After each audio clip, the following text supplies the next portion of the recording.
Man, what a game, and what a night for the Kraken and Kraken fans everywhere. I mean, honestly, given the circumstances and it being the last home game and all, it really doesn't get much better than that.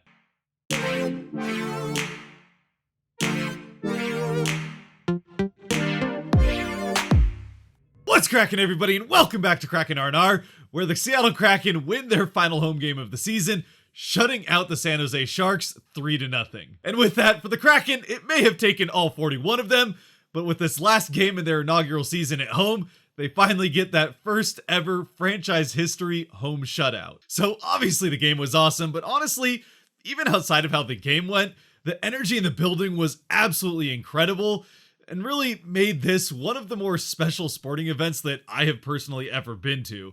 And I've been to quite a number of them. It's at least top 10. There's some playoff wins for the Seahawks and even some playoff wins for the Mariners that are way back in the memory, but they're still there. And yeah, the top of that list is certainly things like Felix's last game at home, which, yeah, what a game that was. And even the first home game that the Kraken had, although that one they did end up losing to the Canucks. So this one, it's right up there with that first home game as being one of the most special and incredible games for the Kraken season in this first season as a team. And really, like I just mentioned, you could feel it all night long how special this game was from how electric the crowd was every time the Kraken had anything going their way, whether it was just carrying the puck into the offensive zone, killing off penalties, or obviously when they scored goals. That crowd was into this game and really, really loud again anytime that they had any reason to be. As far as the team is concerned, you could tell that they were feeding off of that crowd energy. It did take them a little bit of time to get going, but especially once the first goal is scored, it was no looking back for the Kraken as they controlled this game really from start to finish. Lineup-wise for the Kraken in this final appearance at Climate Pledge Arena until the fall, it was Drieger and net. At the forward end, pretty much the same cast of characters that we're used to. And on the defensive end, again, pretty much the same guys that we've seen these last few games.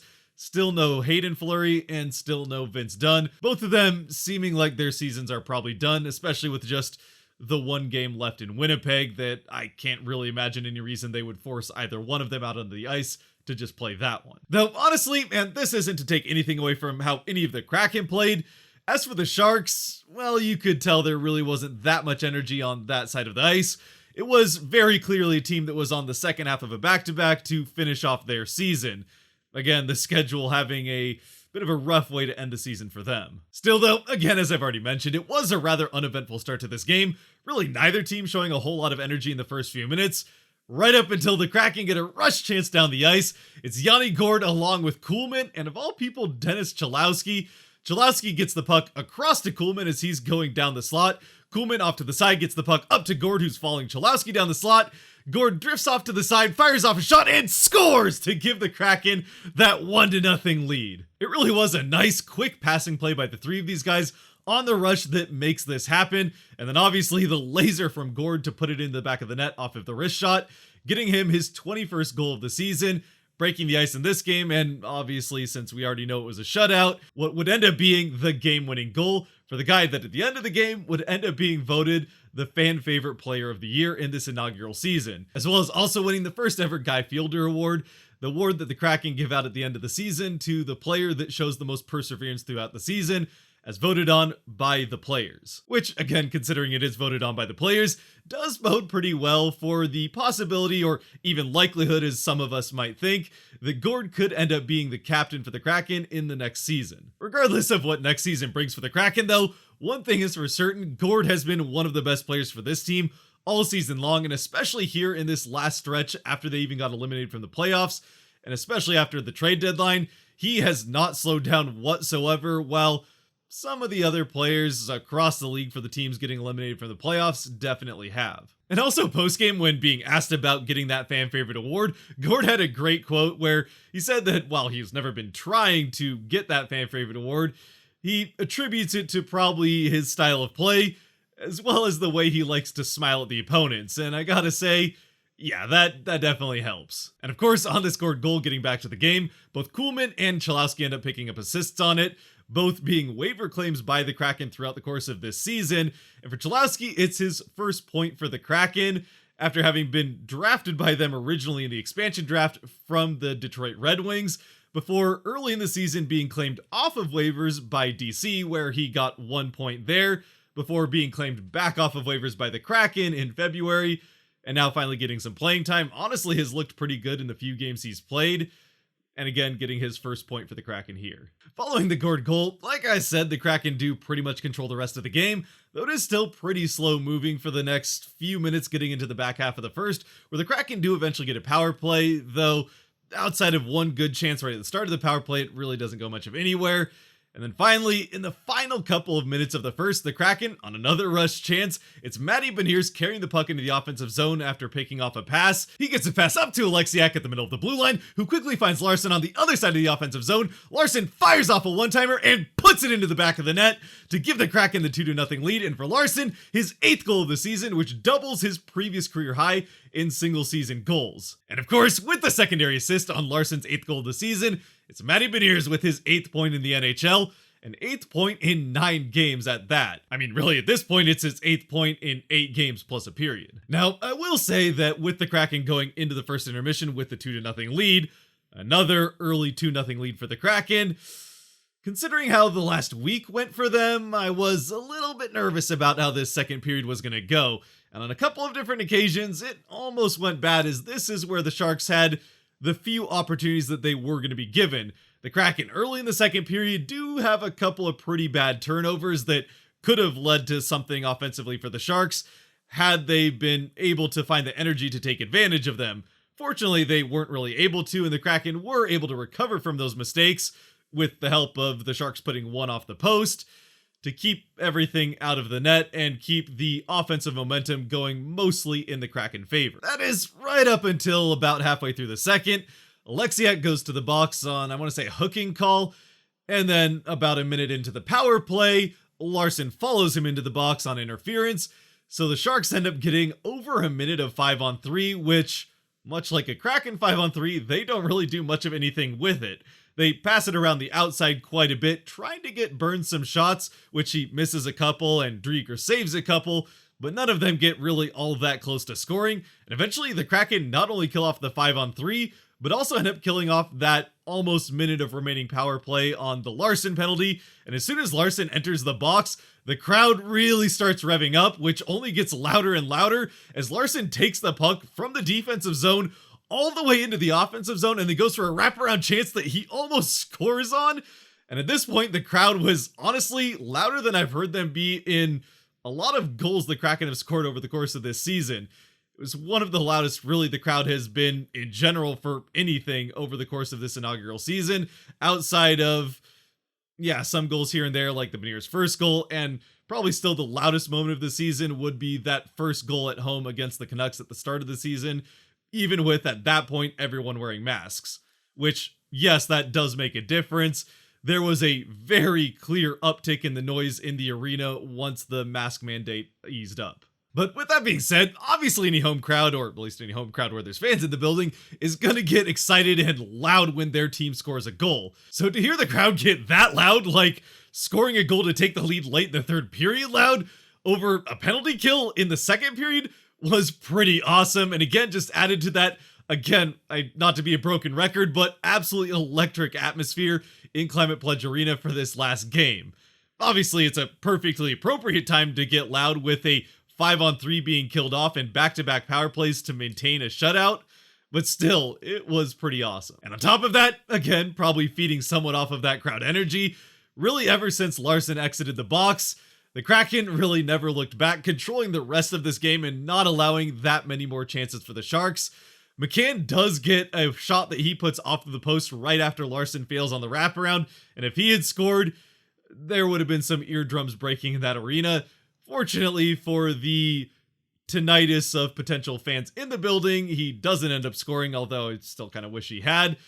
Either way, Seattle gets to the end of the second period with the score still 2-0, surviving another second period collapse like we saw again over the last week, and then getting into the third, they keep it 2-0 all the way until the end of the game, where the Sharks eventually go empty net, and after Beniers gets a pass to Rask that he ends up bobbling enough to not be able to get it into the goal, eventually Rask does end up finding the empty net, this time off of Sheahan, and the Kraken end up winning this one 3-0, And again, that first ever shutout in franchise history at home. As far as takeaways from this game are concerned, I mean, what more can I say that I haven't already said? Again, an absolutely incredible atmosphere in that building, one of the best that there's been all season long, if not the very best. And a shutout, the first shutout in franchise history at home. So I guess probably the only thing I haven't really mentioned that much would be the defense in this game for the Kraken, which was just about as good as we've seen at all this season. And moreover, a complete 60 minutes of good defenses. They don't allow odd man rushes. They're able to recover from mistakes they made. And that last line of defense in Drieger was perfect. And since specifically defensively, I brought out that stat card in that game against the Kings to show just how bad overall the entire Kraken team had been on defense, aside from 4 players.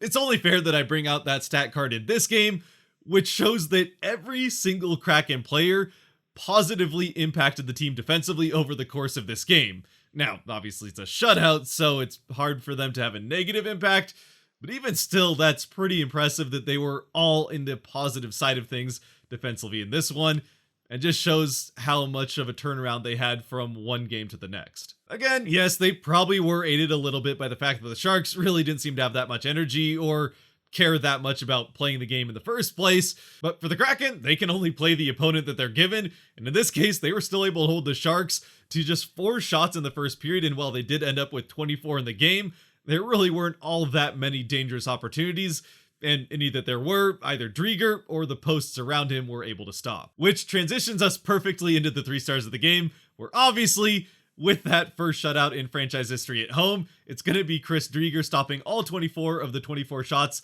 that do actually make it on goal. Again, maybe not challenged all that much over the course of the game, but the few times he was really challenged, he was still up to that challenge, which can be difficult when a goalie isn't really able to get into the rhythm. And when you only see 4 shots on goal like he did in the first period, that can play into it. Besides all that though, anytime a goaltender gets a shutout, he's going to get the first star, especially when it's at home, and especially when it's a franchise first. My second Kraken star of the game is going to be the same one that was officially given, and that's Adam Larsson, again getting a goal in this game, his 8th of the season, again doubling his previous career high, as well as just having a good game in general, a great all-around game from Larsson, one of his best of the season for the Kraken. Really the only downside to his game in this one was taking that penalty while the Kraken were on the kill, but obviously they end up surviving that anyway, and then he came out of the box with a vengeance, which for me at least made up for it. Now, if he had completed that sequence of coming out of the box right into going coast to coast for a wraparound chance with actually putting it into the back of the net, then he may have even challenged Drieger for the first star, but either way, he's solidly in there at the second one.